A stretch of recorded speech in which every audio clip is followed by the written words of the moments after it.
Yosemite Valley spared from major flood damage. The rain-swollen Merced River swamped parts of the valley floor, but is now receding. KPIX5's Wilson Walker was the only reporter inside the park during the storm, and he shows us what it left behind.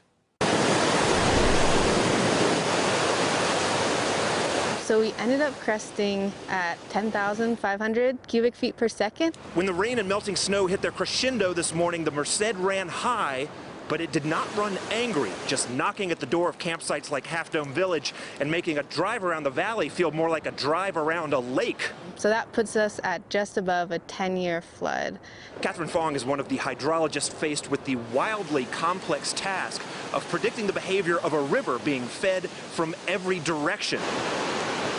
She says the lack of real damage following this 10-year flood is no accident. Yeah, so the 1997 flood, which is our flood of record, kind of rewrote the map in Yosemite Valley in terms of where infrastructure is. As soon as mid-afternoon, the Merced had already dropped back to flood stage, but as impressive as this river has been over the past 2 days, the real story wasn't down here.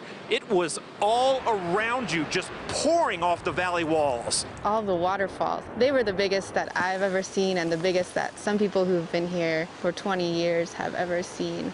In the end, it was hardly the storm some were dreading here, and it put some real perspective on just how dramatic the floods of 1997 really were. Only downside is that the last 2 days had all the signatures of a Yosemite classic, only there was virtually nobody around to see it. In Yosemite Valley, Wilson Walker, KPIX5.